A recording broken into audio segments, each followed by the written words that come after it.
What's up, degenerates? This is Locked In. I'm your host, Mason Cameron at PFF_Mace on Twitter. And with me, as always, my partner in crime, Vishaal Gupta at Vishaal_Gupta95 on Twitter. It's the conference championships. The playoffs have been incredible. It's been a crazy ride so far. How are you doing? How are you living? Are you ready to break down the conference finals here this weekend? I am super ready. You could not have asked for some more entertaining matchups than the ones we're going to get this weekend. Four very, very deserving teams who've done the work to get here. So it should be a fantastic, fantastic Sunday, and looking forward to it. Yeah, it should be a good time. There was some crazy games in the last round. I won't lie, I took an L or two, in some places. We had some Yep. things cash. It's been a crazy ride so far for sure. A lot of unexpected twists and turns through the divisional round in the wild card weekend. So we're gonna break down who got here to the conference final, how they got here, and kind of just break down the divisional round for them for each matchup. So let me take a quick drink of water before we dive in here with the first matchup of the slate, which I can't wait to talk about because it's going to be a really, really good one here. The first match we have on the slate here on Sunday, Kansas City heads into Baltimore to take on the Ravens. Ravens 3.5-point favorites right now. It looks like it's moving to 4 in some spots. That's a nice value that I like to see. Game total on this one about 44.5 to 45 points, which is an interesting line too. You guys know us. We usually want to lean towards the unders on those lines, and we're going to break into it more so you guys can kind of see our thinking on that game here. But first and foremost, let's break down the Texans Ravens matchup of the divisional round, which I'm not going to lie, this was one of the more surprising outcomes of a game for me. The game was, fairly close to start off with in the first half and just not so much in the second half. Baltimore went on a 24-0 run in the second half to close this one out, which is a shocker to me entirely. Baltimore ends up covering 10 in this one, 44 total points. The game total for this one was also about 44 or 44.5 points. It was either a push or just under by the hair. Surprises of this one. Houston held to just 203 total yards, net yards, just 68 yards in the second half. That's a bad look. Baltimore, 22 first downs. Houston only had 9 first downs the entire game. Houston completely left out of the red zone. They were held to 0 red zone possessions. A lot of mistakes, 14 missed tackles. They did end up sacking Lamar 3 times, but they only got 17 pressures. Lamar, when he wasn't pressured, was incredible. A 91.2 offensive grade, ran for over 100. He kind of just made everything look easier for him. He made everything work, even though on paper the game wasn't, terribly out of hand in the first half. Right there, it just completely turned in the second half. What did you take of this matchup, V? It was a little bit of a shocker, but Baltimore, they're pretty damn good, and they showed it. Even when things don't necessarily look like they're dominating, they are dominating. So Yeah, super impressive performance by Baltimore in this one. But like you said, it was very close in the first half. After Houston got that punt return to tie the game up at 10, they also had an opportunity to kick a go-ahead field goal right before the end of the half to make it 13-10 that they missed. And then from there, they just could not get anything going offensively. It just felt like they were behind the sticks the entire time. Too many penalties. It was just a little bit too sloppy of a performance from them all around on both sides of the ball, offensively and defensively. And I guess not overly surprising given how young this team is, but I think both of us definitely expected them to do a little bit better on that front and kind of make this a far more competitive game. It's just things really got out of hand in the second half, and then Lamar did Lamar things, showing why he's the MVP this year. Just unbelievable offensive performance by him. 2 rushing touchdowns, 2 passing touchdowns. Totally unstoppable in that game, no matter what Houston tried to do defensively, whether they tried to sit back, whether they tried to blitz. you really couldn't do anything to slow down Lamar in that game. They just had a great plan, and Lamar, it's just cool to see him getting better every year and him learning how to do, all the tricks in the book. He can do whatever you throw at him. He has an answer for it now, and it's he's looking like more of a complete player than he ever has before. So very cool to watch, and it was a great performance by him. And if you're going to get a performance like that from Lamar, you really are not going to stop him, no matter what you do offensively, whatever you do defensively. You're not going to be able to stop this Baltimore team if Lamar plays like that. So he was definitely And a good pick for this one. and that's definitely how I feel about this Baltimore team. I feel like it's a defense and it's Lamar. I frankly, when you look up and down their offensive personnel, I don't know that any of the names really scare you as playmakers. Their run game still goes through Lamar. The passing game, it's just Lamar getting the guys the right ball and then making things happen when things aren't there. Really, the entire system runs around him. Now, when we look at some of what their defense was able to do as well to hold them to 10, like you said, a big punt return, 27 total pressures, no sacks for Baltimore, but those 27 pressures really turned the heat up on CJ Stroud. He was having trouble finding his guys in time, and they just really didn't get a lot of production out of it in turn. One of the things that we highlighted was, or that I've been highlighting kind of throughout the playoff process, is that if Baltimore does have a weakness, one of its weaknesses is against gap runs. And we'll get into a little bit more of it later, but Houston just did not run the ball efficiently. They did not take advantage of those opportunities, even with a game that was very close in the first half. They really just didn't approach the game as a run heavy, keep the ball away from Lamar type game, and he made them pay. So that's where we land with that one. And unfortunately, that's the way the cookie crumbles. The next game, though, was a barn burner. The Kansas City Chiefs went into Buffalo and won this game outright as dogs. They cover +3.5. They won on the money line +130. 51 total points in this game. That went over 45.5. I know we were talking about the under on that game, which is so funny because even though there wasn't a ton of scoring in the second half, it seemed like this under was still very much in play given how the weather was and kind of given how ebb and flow the game was. And then all of a sudden, there were a bunch of points kind of went on the board.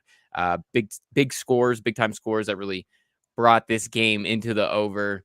Close game, but one of the more impressive and surprising notes from this game is Buffalo ran 74 plays. They ran 74 offensive plays compared to Kansas City's just 47 offensive plays, yet still came out below Patrick Mahomes and company. Kansas City was also only 20% on third down.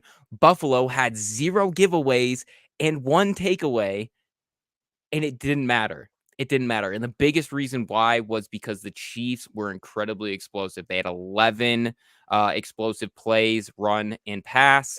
For anybody that isn't aware, an explosive run is categorized as anything 10 or more yards.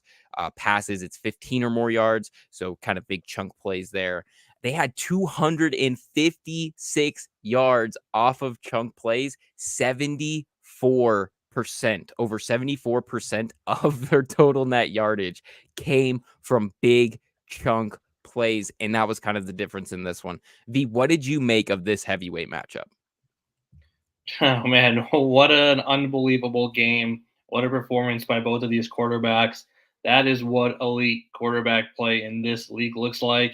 If you think you're going to win a Super Bowl anytime soon without quarterback play even approaching what we saw in this game, think again. It's just not going to happen. You need to have elite guys under center if you want to win in this league, and that is what we saw from Mahomes and Allen in this one. Fantastic performance. Unbelievable loss by Buffalo. I think that's the main takeaway. Let's get Stephon Diggs off this team as quickly as we can because I don't know what he was doing. I don't know how you dropped that ball late in the game perfectly in your hands. You just can't let that happen. Allen was fantastic, just as good as Lamar was on Saturday. Allen was just as good on Sunday. 260 total yards, 3 touchdowns, 0 interceptions, 0 sacks, almost a perfect game. But when you don't have the guys around you to help you out, it's going to be tough to win against this Kansas City team. I think that's what happened in that one. Shocked by Kansas City's defense, especially in the first half, just really not being able to do anything to slow down Buffalo whatsoever. Buffalo just really went up and down the field on them, scoring every time. And then in the second half, they slowed them down a little bit, but really should have given up even more in the second half if some of those Buffalo receivers could have come down the ball a couple times here and there. But yeah, just a great quarterback performance in that one. And interesting game by Kansas City in that one. Obviously, Mahomes was doing his thing, but it's like 2 weeks in a row with Kansas City where they were able to face defenses that were really decimated with injuries. So it's still really up in the air for me if they're all the way back or if they've had favorable matchups with their offense against opposing defenses. And it's kind of crazy saying that in the conference championship game where like you're not totally sure where they land. But I think just given the matchups and how injured these defenses have been, I don't really think you can say for sure comfortably that Kansas City's offense is what it was in the past. I think there's still very much a question mark, and that's going to be answered this week against a very healthy, very talented Baltimore defense. Yeah, absolutely. You hit the nail on the head. They've been pretty fortuitous with their matchups that they've garnered in terms of health. But frankly, what I think their biggest asset, which has always been their biggest asset, has to be Andy Reid and his creativity as a play caller. They don't get these big explosive plays based on, hey, my guy is better than you, and he's going to jump over your guy and make it happen.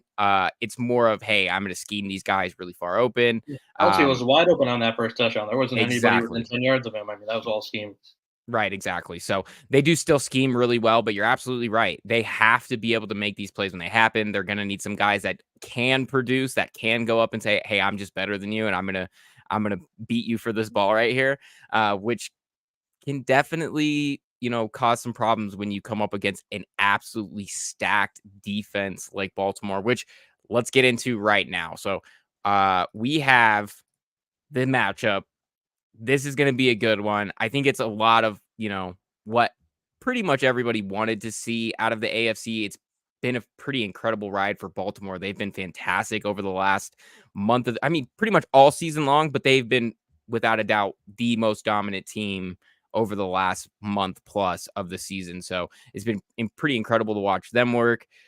But when you kind of look into it, home favorites, they're 6-3, which is still a really good spread. Not quite as much as you would think, but those 3 losses against the spread for Baltimore kind of come earlier in the season. They are 4-0 over their last 4 with all their starters against the spread, which is impressive. Kansas City on the other end as well. 2-0 as road dogs, 3-0 against the spread with their starters over their last 3.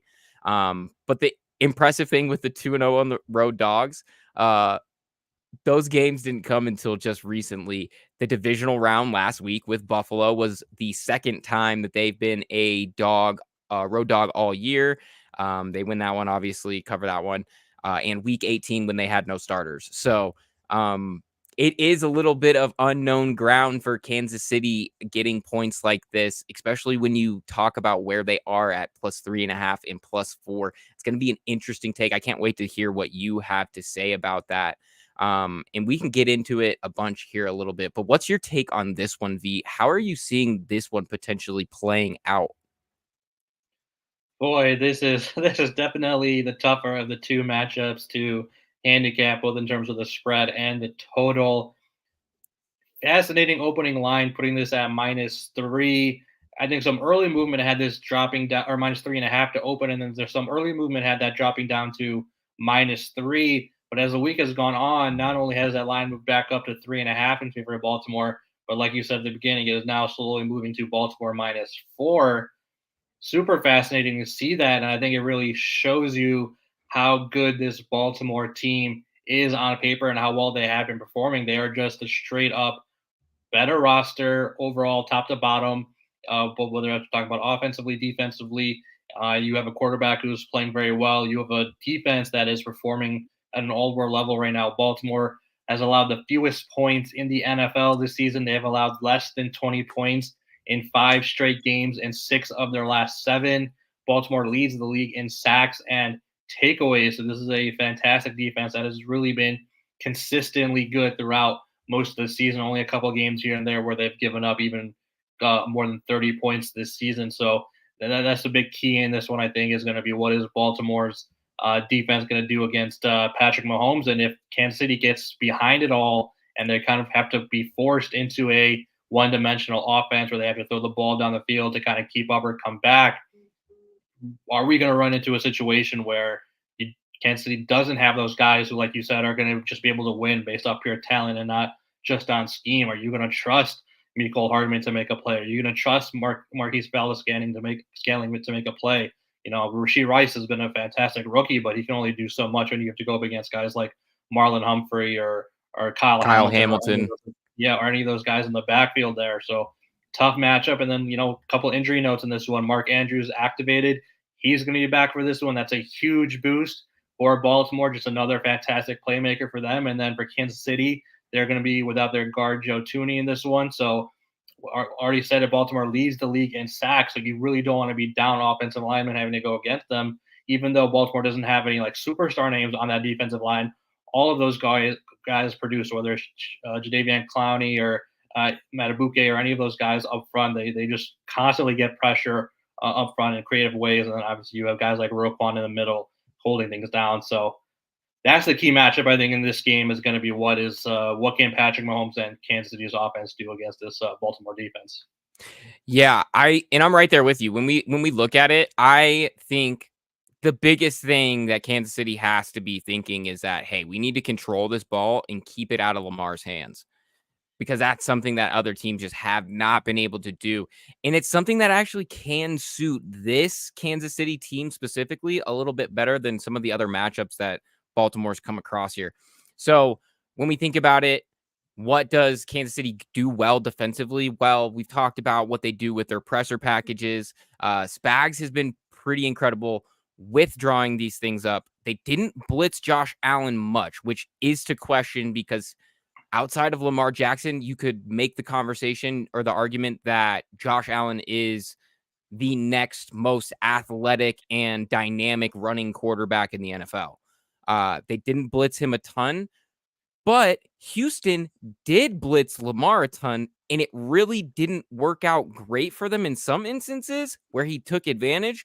But it did work to some degree where when Lamar was pressured, his passing grade dropped down to 48.6, which isn't uncommon. Quarterbacks' passing grades usually drop precipitously when they are pressured.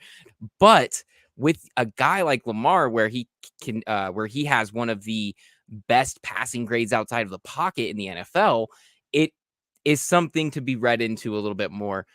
And in order to help kind of accommodate that, get him away from the ball, limit his opportunities, KC has to run the ball. And it's something that they've actually done very well recently, as in terms of Isaiah Pacheco. He's been pretty fantastic. Clyde Edwards-Helaire came out of somewhere, I guess, and got touches randomly. That was a shocker to me when I had to look up and I was like, wait a second, that wasn't Pacheco. But I think they have to run the ball. And I hinted at it before. Houston fell behind and didn't really press the run game, but they spent an entire first half pretty much tied up and didn't take advantage of that. They only had 3 power run concepts in the entire game. One was the very first play of the game. The second one did not get run until the end of the first half. So with that being said, they did not take advantage of somewhere that Baltimore has struggled, if anywhere. They're 22nd in EPA allowed per rush on power and gap schemes. They've allowed one of the larger successful run percentages against those schemes. And then Houston just didn't take advantage of that. KC, though, can. In terms of in the playoffs, they've run the most power and man concepts, as well as they're 4th in EPA per play or per rush on those concepts. That has to be in their game plan this week, is getting Isaiah Pacheco involved heavily and making sure that he dictates the flow of this game, which is good for them. He's been performing pretty well since week 17. He's got 5.8 yards per carry, and 4.2 of that has come after contact. Can't remember who said it in one of the broadcasts, but somebody said Pacheco is just all knees and elbows coming straight at you downfield. And it looks like it, man. It looks like it probably hurts to tackle that dude, and he brings the force. Somebody also on Twitter way long time ago said, I want a running back that runs like I'm not like he's not going to get his family back if he doesn't get 5 yards per carry. And that's kind Yeah. of what Isaiah Pacheco looks like. So I really love some looks at props for him in this game. If we kind of look into it, I did go ahead and pull some of these up here.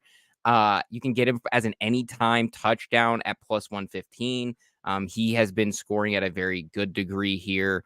You can get him at rushing attempts is another one that I think can provide some value if you can find a place that'll allow you to kind of same game parlay it in there. By itself, it's not terribly yeah, here we go. Rushing attempts over under. Looks like it's kind of moving down a little bit, but 14.5, you can get it at 102. I was a little bit lower earlier, but that's kind of where I want to go. I think he's going to be heavily involved. And then 62.5 yards was where 62.5 yards is where I have his rushing total at. That's another place that I think is very attainable if he is able to get this workload. Since midseason, he's hit this number in 6 of 8. As in terms of rushing attempts, he's hit this in 11 of his 16 games this season at 15 rushes. So I think that these are very attainable numbers, even if their playoff lives didn't depend on Isaiah Pacheco having a phenomenal game. Him having a good game can also help open up Mahomes because as we've talked about, they need that scheme ability in their scheme ability. Is that they Sounds need? right. We'll go with it. They need that scheme ability in the offense to get their passing game going. And as cliche as it sounds, helping getting the running game established is going to help do that. So that's kind of where I lean in this regard too. With that being said, V, we have to ask the question though. 4 points, 3.5 points in a game total at 44.5. These are really, really tough lines. And Very. shout out to odds makers for these because you have guys like me over here pulling out their hair, trying to figure out which way to lean on this one. I think my gut tells me that I like Kansas City +4. If they can establish that and keep the ball out of Lamar's hands, that can go a long way for them. But as we've established, Baltimore, incredibly dynamic team. Lamar playing out of his mind. 4 points wasn't. If you were to look at like the San Francisco game just a handful of weeks ago and the spread on that one and think back, 4 doesn't seem like so many points in this Right. one. So what's your take on the market for this game at 3.5, 4, or even the game total? Yeah, again, very, very tough. I think what you laid out, scenario where you laid out, if Kansas City is able to do that and kind of control the ball, have Pacheco kind of take over this game and kind of have the game run through him, I could definitely see KC plus the 4, and I could definitely see the under coming in that game because that's what controlling the ball means and running the ball means. It means a slower pace of play, and that means not a lot of possessions for both teams, not a ton of explosive plays. That means good chance to go under. That's what we kind of saw in some games last weekend. I think it's just it's tough for me to. I don't know. This is very difficult because you understand why you want to take Kansas City +4 Yeah, because you don't want to have to lay 4 points against Patrick Mahomes. You really have to be right. perfect in that scenario. You can't have anything messed up. You can't have breakdowns in coverages. You can't give them extra possessions by turning the ball over. You do any of those things, even 1 or 2 times, you're putting yourself in a massive hole when you have a line like -4 against Patrick Mahomes. On the other hand, though, it's just what I saw from Kansas City's defense in the first half last week against Josh Allen, not encouraging when you have to go against somebody even more potentially more dynamic in Lamar Jackson, who has his full array of weapons out there with Mark Andrews coming back.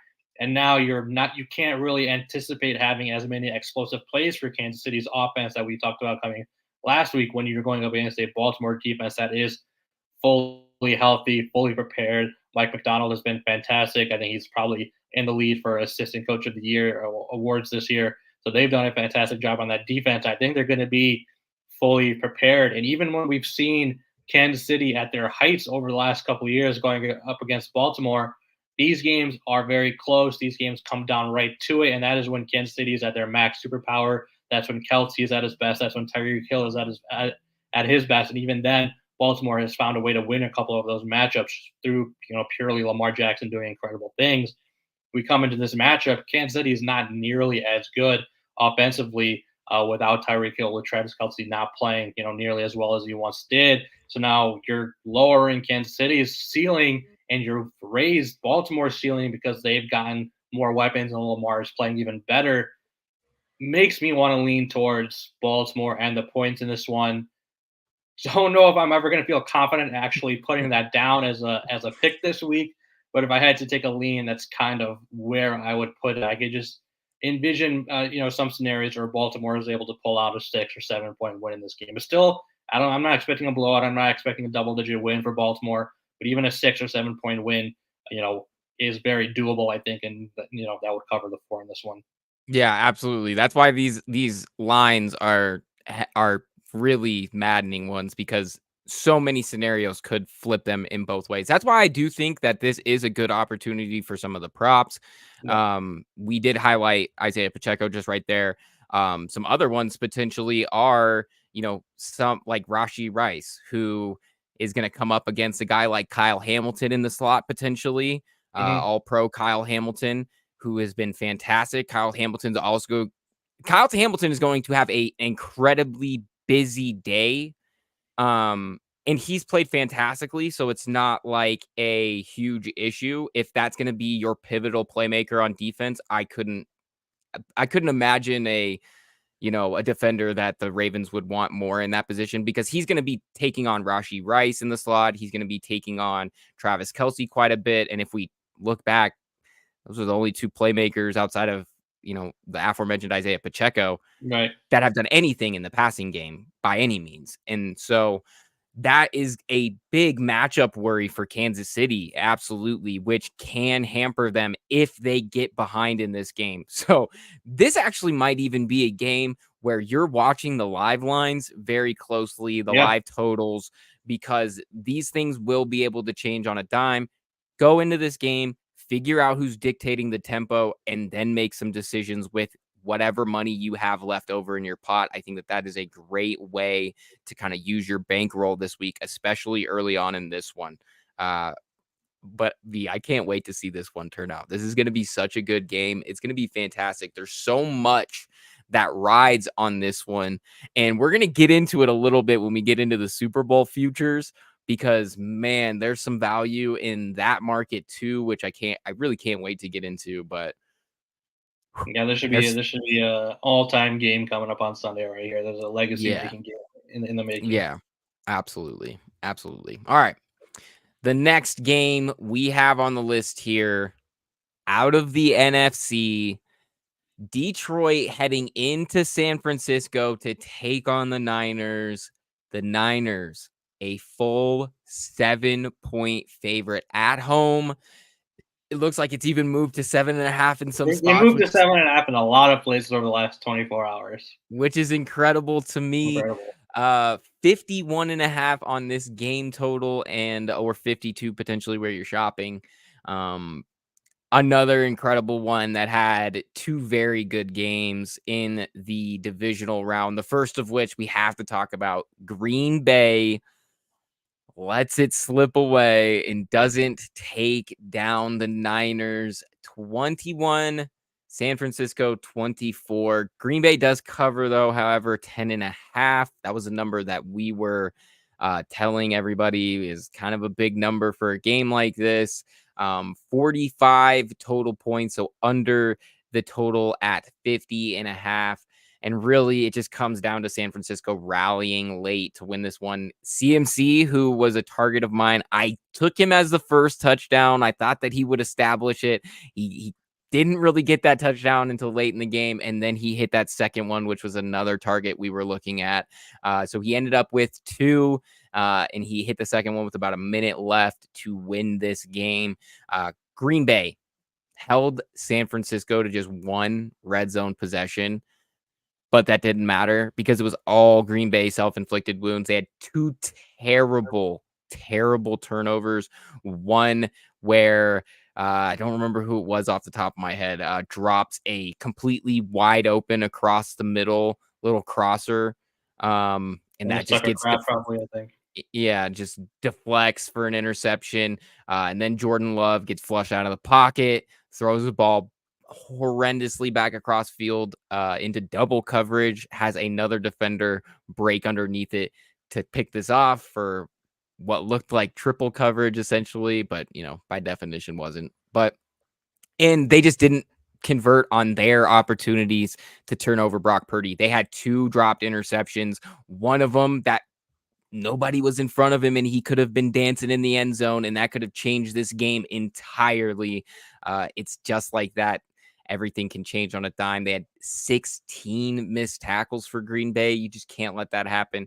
Especially those ended up leading to huge plays and touchdowns, like the Christian McCaffrey 36-yard scamper or whatever, which was pretty incredible. Sorry, y'all. We got a bot in the chat that I didn't notice for 20 minutes.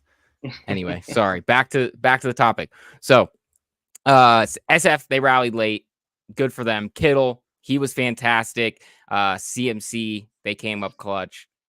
They made all the difference. V, what did you make of this crazy matchup? I honestly, for 3 quarters, was like, Green Bay is going to beat San Francisco, and then it just kind of all turned on a dime. What did you make of this one? Yeah, it's not often you say the 7 seed blew a game against a 1 seed, but that's kind of what happened in this game. Like you said, Green Bay was really dominating for the vast majority of this game. They really, had all the good plays offensively.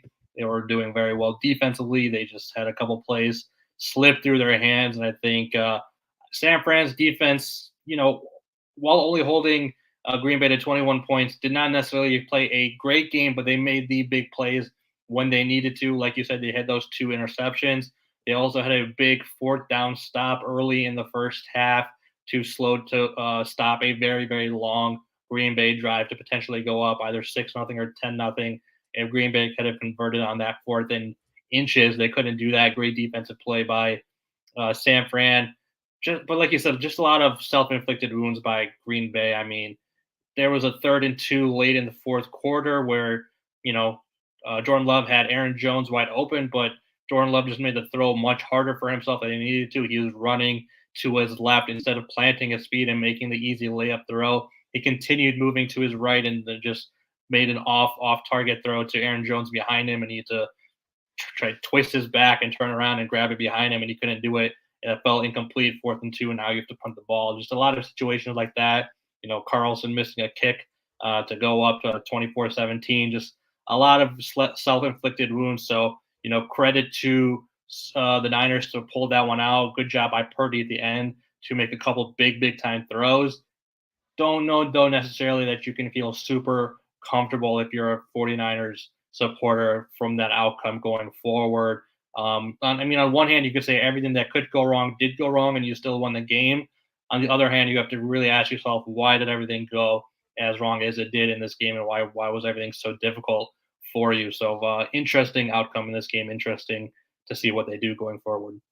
Yeah, absolutely valid question, because like we just said, it was a Green Bay game. I was getting messages from all sorts of people who were like, you told me they weren't going to have any trouble with Green Bay. And I'm as shocked as anybody. I thought they were going to run all over them given how they've struggled against the run, but Green Bay schemed it up. They didn't make a lot of mistakes in that regard. They just made a lot of mistakes in the other regard, which was their offensively and how productive they had been. It ended up being their downfall on that one too, and unfortunately they didn't make it out on top on that one. But we get to talk about another interesting game here, Tampa Bay in Detroit, where this was a good game. This was a really good game, and it was good late, but the score might not be as close as it had indicated, or this game might not have been as close as the score had indicated, because at one point it was 31-17 pretty late in the game. Yeah. So, it's all about the 4th quarter with this Detroit team, by the way. They are very good scoring late, and they are one of the most opportunistic offenses in that regard. They end up covering 6, which you were on, and it, like I said, it didn't look like it was that close in the second half once all the points started flowing. For the first half, it was fairly close. There's 54 total points scored in this one, so it did go over the total at 45.5. Tampa Bay did have the ball late to tie it, like I said, but Baker just throws a crucial interception to end it, and it was not a good one. Not really sure what he was looking at on it, but it's a tough break there as they were really good offensively. They had a lot of explosive plays, but it just didn't matter. Mistakes set them back again. That's kind of been the theme of the divisional round, was teams beating themselves. 3 penalties for them. They had 2 giveaways, a dropped interception, and a busted coverage for a pretty crucial touchdown that the Lions took and ran with. So, but all that is still credit to Detroit. They stayed on schedule offensively. They took advantage of those mistakes, and they were so good blocking. So I wrote up the top 15 graded players of the divisional round over at PFF. Everybody go check that out. And I was shocked when I looked into this. Penny Sewell and Taylor Decker led all players in PFF grade this past week, and they were phenomenal in terms of run blocking. Taylor Decker was the highest pass blocking offensive lineman. Penny Sewell, everybody remembers the Jahmyr Gibbs like 30 something yard rush or whatever, where Yep. he cuts it back and takes it to the house and just stares Antoine Winfield in the face and just runs past him. That play all happened because of Penei Sewell, who had 2 incredible blocks on the backside that not a lot of people saw. He reached the edge and then pushed off the linebacker and transferred. It was incredible. And that's what sprung that entire play. And nobody knows. Nobody, well, I shouldn't say nobody. He knows. Him and his family know, and the coaching staff knows. But it was phenomenal. It's phenomenal watching them play, and they are a fantastic group up front. That does cause an issue as they lost. Let me see. I don't know if And Jonah Jackson has been Jonah ruled Jackson. out. Yeah, he officially ruled. I know that they were kind Honestly, of yeah, from the maybe. injury report earlier today, he was listed as out. Yes. Okay. So he is out, which is a tough look for them because he's also a fantastic guard for them. That can be a struggle. But what did you make of this one? Tampa Bay, big offensive unit. They weren't super explosive. It didn't really, I mean, they were explosive, didn't equate to points. What did you make of this one? Yeah, big thing for me in this game, very, very obvious in the coaching staff. One, trust their offense, very aggressive, very new school thinking. The other coaching staff, very conservative, old school football that really does not translate in the modern NFL. I don't want to take away anything from Tampa Bay and what they did this year. They had a very good year. This was supposed to be a down year, a rebuilding year, but they won the division. They won a playoff game, way better than a lot of people expected. So I don't want to take too much away from them and Todd Bowles and what he did, but you can't be punting on 4th and 2 in all these situations when it's very clear that the numbers are telling you're on the road, you're a 6-point underdog in the playoffs. You have to take every advantage that is given to you, and you have to control the ball. You have to control the time. You know how good Detroit's offense is. You can't be literally and figuratively, literally punting away these situations when you have the ball in relatively good position. And that is very clearly the difference in this game and the difference in these coaching staffs. You saw how much Dan Campbell and Ben Johnson trust Jared Goff and the rest of that offense. 4th and 2 in the red zone on the goal line, they give the ball to Craig Reynolds. There's no chance in hell Todd Bowles would ever give their third string running back the ball on 4th and goal. It would never happen. You would never see Todd Bowles allow Baker Mayfield to throw the ball on 2nd down when they're trying to run the clock out near the end of the game. But that's what Dan Campbell and Ben Johnson do. They're not just going to hand the ball up to run the clock out. They're going to throw the ball to get a first down and ice the game. That was the key difference in this game for me, and that is why Detroit is continuing to play well, whereas Tampa Bay is going home, and that is why conservative coaching is just not going to work in this league. And teams that continue to hang on to that and hang on to that thread, they might have some success here and there, but they're going to have a very, very difficult time going all the way and having, consistent success going forward in this game. You just can't do those kind of things anymore. And I love that. I love that take there because you're absolutely right. I think a lot of people think of it as like an analytics view as an old school versus a new school view. It's not. It's not.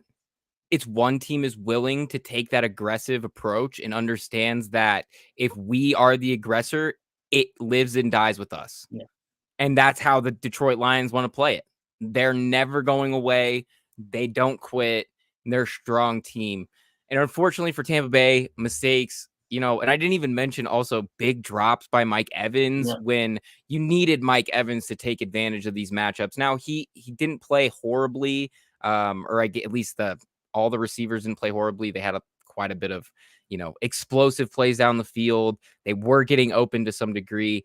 They just need to finish some of these plays with catches, Yeah. especially when you go up against a tandem of corners in Detroit that aren't terrible. Cameron Sutton can hold his own to a certain degree, but that's one of the weaker units in the playoffs right now in terms of cornerback tandems is Kindle Vildor and Cameron Sutton, which we'll get into a little bit later when we talk about this matchup with the 49ers. But that was obviously a big disappointing factor for them. I know a lot of people had Mike Evans props. He was a very popular prop pick for the week, and that just did not end up turning out. So unfortunate drive for them. The Bucks still great, like you said, great performance all season. I don't think any of us really saw them hosting a playoff game and winning one.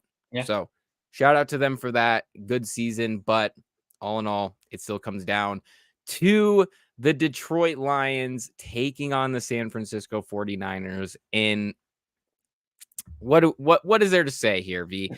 When we look at some of these trends here, I'm a little shocked when I looked into some of these trends here. Detroit is actually the league best team against the spread at this point in the season, 13-6 against the spread. They're 7-2 against the spread on the road, 2-1 as dogs, and 6-2 against the spread since the start of December. Those are extremely favorable trends. When we look at San Francisco, it's not quite as favorable, which is a little bit odd, but it makes some sense when you look into it. They've had a ton of big spreads, so it kind of makes sense. They're only 3-6 against the spread at home this year, which was a utter shock to me. They haven't covered a home game since week 5. I'm pretty sure Ooh, that was against Dallas. That was the Dallas game. a long So time ago. that was a long time ago.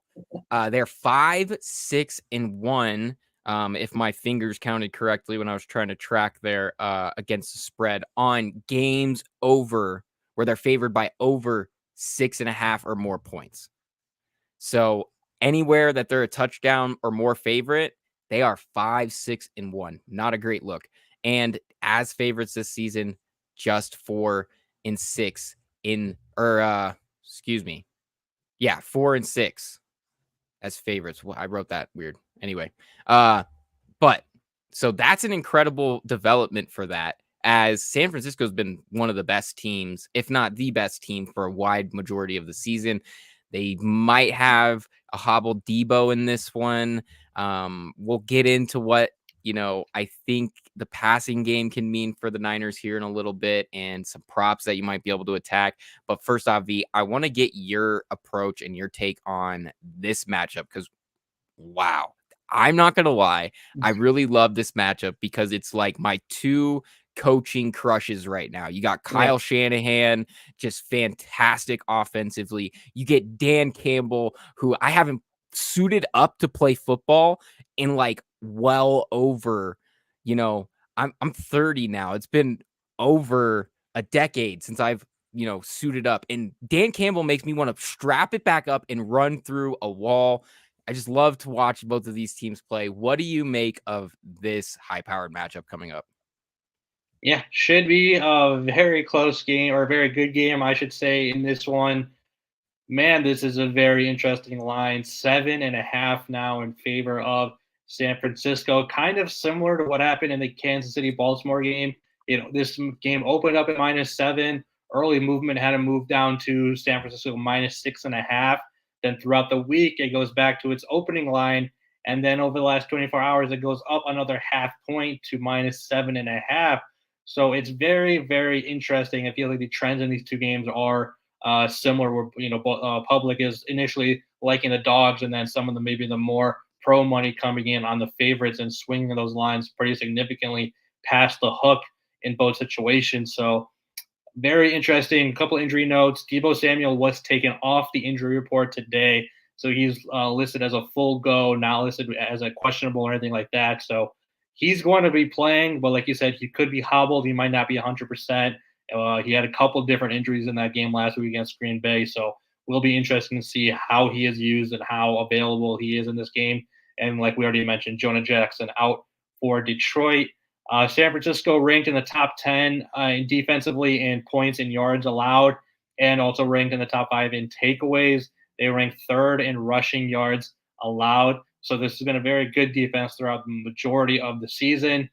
San Francisco's offense did struggle last week against Green Bay, but the defense made big plays. We talked about it when we broke down the San Fran Green Bay game. They had a couple pick sixes. They had the fourth down stop early in the game. So this San Francisco defense was really the cornerstone for them last week, whereas the offense struggled. You should probably expect to see a better offensive game from San Fran this week. You're not going to have to deal with any weather conditions. It was raining rather heavily in that game against Green Bay last week. Expectations are going to be better weather in this one, clear skies. So should be a nice offensive day for San Francisco. And like we said, Detroit's defense, not really anything to hang your hat on, especially in that secondary. So it could be a lot of open plays there. And then Detroit, I think the real key, though, in this game is Detroit's offense versus San Fran's defense. What can Goff and that rushing attack do to kind of stay in this game and not go down big? Because I think the one scenario where you could see San Fran covering the 7.5 is, Goff has one or two turnovers early. They go down by, 14, 17 points, and now you're playing catch up the whole time, and maybe they make a little bit of a late game comeback, but it's not quite enough for a backdoor cover, and they end up losing by like 10 points. That's really a scenario that's only going to happen though if Detroit goes down early. So the key thing to watch in this game was what happens in the first half. Is Detroit, able to do what they've done normally throughout the season, put drives together, score the ball, get the ball in the end zone, or are they kind of stalling out, taking sacks, turning the ball over? That's going to be the key in this one, what Detroit's offense does against the San Fran defense. Yeah, I think you absolutely hit the nail on the head. And one of the reasons why I definitely lean towards 7.5 for Detroit is one of the things we kind of talked about prior. And actually, now I realize what my note here was. Favorites this season in the postseason are 4 and 6. And it's something that we've looked at where, you had a 10-point line with the 49ers that they did not cover, but then you also had a 10-point line with Baltimore. They do cover. So there's not really a dire trend there that, hey, Yeah. it's just too many points. But something that I do like about it being 7.5 here is that when you look at Detroit, we did talk about it. They are the highest scoring team in the fourth quarter. They have the most touchdowns this season in the fourth quarter. Super impressive for them. They don't go away. That's one of the reasons why, even if they do kind of fall a little bit behind, you're right. They could end up in a position where they do just fall a little short of this line, but that hook there really does That's help. huge. It's massive. That it's huge for a line like this in a team like Detroit. So I'm right there with that 100%. And frankly, you talk about the run game, especially with this offensive line, how they've dictated the pace of games. And given how the 49ers maybe last week scared them a little bit, and maybe they back off and play a little bit more conservatively, put the ball in Christian's hands, and maybe an under at 52 is a reasonable line here. 50 is a big number. I know that both these teams score a lot, but 50 is kind of a big number. If I were to lean one way, it might be that way. It's going to probably be something that we track as we head up into kickoff. But with that all being said, San Francisco is so damn good. They're really, really good at football. And one of the reasons is because they have this guy named Brandon Ayuk, who is an all-pro. He's fantastic. And he's set up for a huge matchup. Like I just said, Cam Sutton and Kendall Vildor are not necessarily the most dynamic duo at corner. The Lions tandem, they've actually given up numerous 15-plus yard throws this playoffs. Actually, they have 2 times as many 15 yards receptions allowed as any other cornerback tandem remaining in the playoffs, which is a big, big, scary point when you talk about a guy like Brandon Ayuk and a scheme like Kyle Shanahan's scheme that very much, can scheme open those open throws. So when we look at some things like that, one of the lines that I'm looking at here, the receiving yardage totals have been all over the place. They're up, they're down. Earlier in the week when I wrote this, his receiving total was closer to what FanDuel has it here at 80 yards. When I was doing research just earlier today, getting some of these lines, it was down to 67.5. Now it Big looks drop. like in some places it's at 76. They don't seem to understand where they're putting this. Oh, Prize Picks showed up in there. Shout out Prize Picks. Maybe we'll get a Prize Pick sponsor next year, V. Maybe Yeah. they want some winners over there. But back to my point here is this line's all over the place. And it's because I don't think people, what oddsmakers want is they want to be able to set this line so people take both sides of it. It's just Yeah. they're kind of It, conversating on what that is. yeah, it could also be a situation where I don't know if their Fantasy Pros is addressing odds boosts in some situations where books are adding boosts on some of their totals just to incentivize people to bet on them at better odds. So It be could aware of very that well. when you guys click on these and go into the books themselves on your phone or whatever. See what the Absolutely. boosts are and make sure pay attention to what you're betting on. Absolutely. It's something, you bring up a great point, something we always talk about. Shop around. You Yeah. want the best value, you can get a better value. Just go and find it somewhere and you'll get it. But yeah, so this is where we sit with that. I think Brandon Ayuk is really set up for a good day. You can get his receptions total around 4, 4.5, or 5. I think those are all reasonable numbers given how his production has been. And another one you can look at is tight end. The Lions have struggled covering tight ends, 940 yards to tight ends this season. That's in the bottom third of the league in yardage allowed. And if, we talked about it, George Kittle had an amazing game last week. He was nearly uncoverable.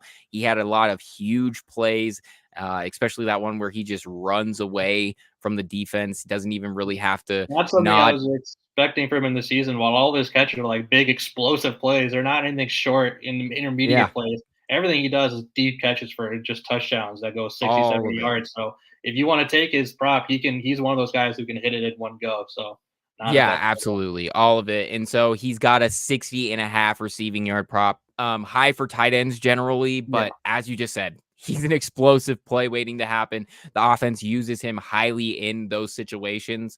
4.5 for the receptions too, a very reasonable number. You can get it at even odds on over at DraftKings, it looks like. So those are some of the lines that I'm really interested in. We'll narrow them down and find the best values for you guys when we drop our picks officially in the Discord. So everybody make sure you check out that. If you're not in our Discord, go get into it. Importantnonsense.com, become a supporter, and then you get our Discord code. You can come and yell at us in there.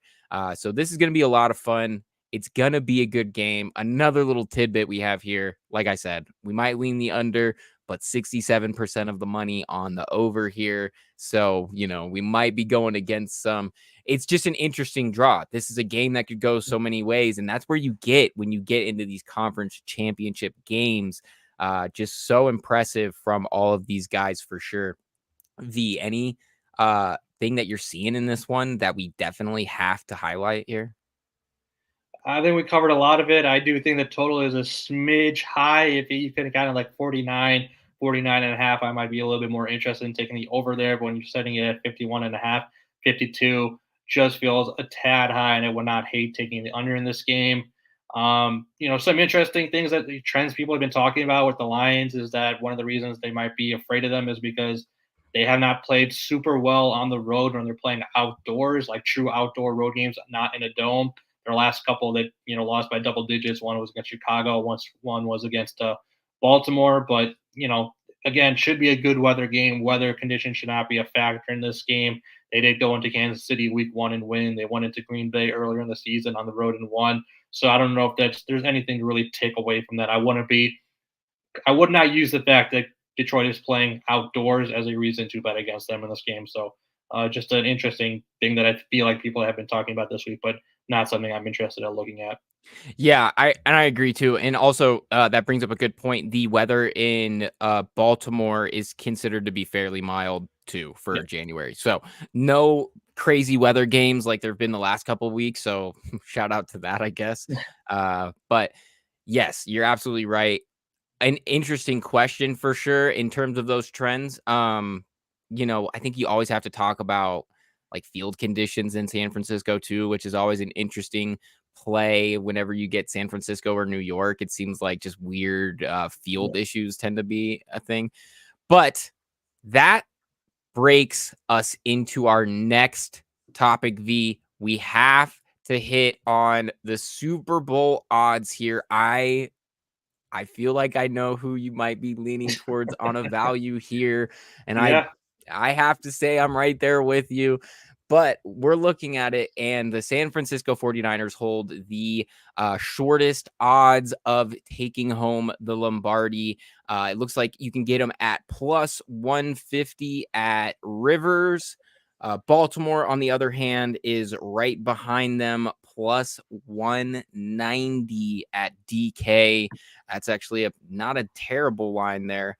But now I know we're getting into where I think we see some of the value more. But Kansas City plus 450 at FanDuel, a fantastic value there. And Detroit, on the other hand, plus 850 also at FanDuel. V, where does the value lie in this list?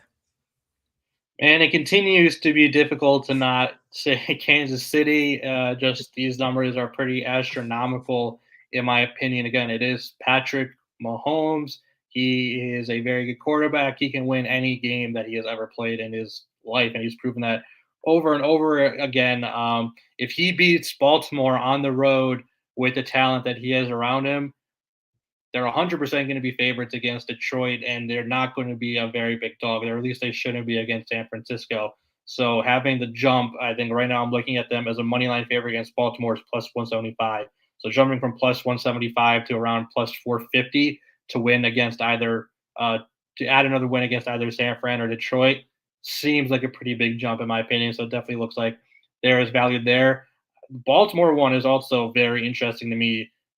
They're going to be favorites against San Fran or Detroit because they've already not only beaten both of those teams, they have destroyed both of those teams. So Baltimore not only favored against Kansas City, but will be favored in the Super Bowl. And you can get them at plus money in that situation where all they have to do is win 2 games as favorites. So I think the value here lies on the AFC teams, in my opinion. Yeah, absolutely. I think you hit that nail on the head. When we look at a plus 200 value for a team that absolutely smoked San Francisco and Detroit, it only makes sense there. That's probably where I'd be putting a good bit of money to. And then, like you said, Kansas City.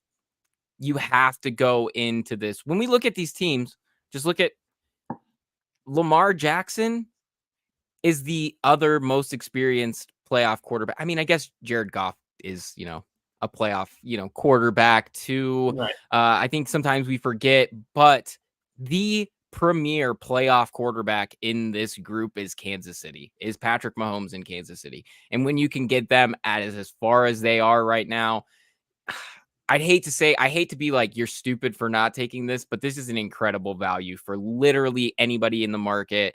Even if it weren't to work out, if you were to tell pretty much anybody that does this for a living that you're getting Kansas City at this point in the season at plus 450 to win the Super Bowl, I think a lot of people would take that. Absolutely. So, A, B, it's about to happen. It's about to go down. The conference finals. I can't wait to see it all happen. It's gonna be a good ride. I can't wait to I'm just giddy. I'm a giddy with excitement. I can't wait to see it happen and break down. So that's it for us tonight. That breaks us down. We are back not next week because of the Pro Bowl. Thank goodness our bye week comes way later in the year than everybody else's. Yeah. We get the Pro Bowl bye week. But we are back for the big game. I'm not sure if I can say Super Bowl yet, but I'm sure the NFL is not going to make it this far into our podcast to come and hand me a cease and desist anyway. So we will be back for the Super Bowl. We are still up in the air. We're going to get a lot of the guys from Important Nonsense to hopefully come on with us, some special guests. So stay tuned for that. Be on the lookout for that. We will keep you guys all posted in the Discord with the time and date on that one, as it might not be our regular time, or it might, but stay tuned for that one. If you're not in our Discord, like I said, importantnonsense.com, get in there, become a member, check us out, hit us up. We're happy to answer any questions you have about bets, about anything you got going on. We are happy to do it. And of course, if you guys want to support us even more, you can get our merch, IN merch, over at importantnonsense.com, promo code LOCK. And yeah, that about does it. Any parting words for the folks at home, V?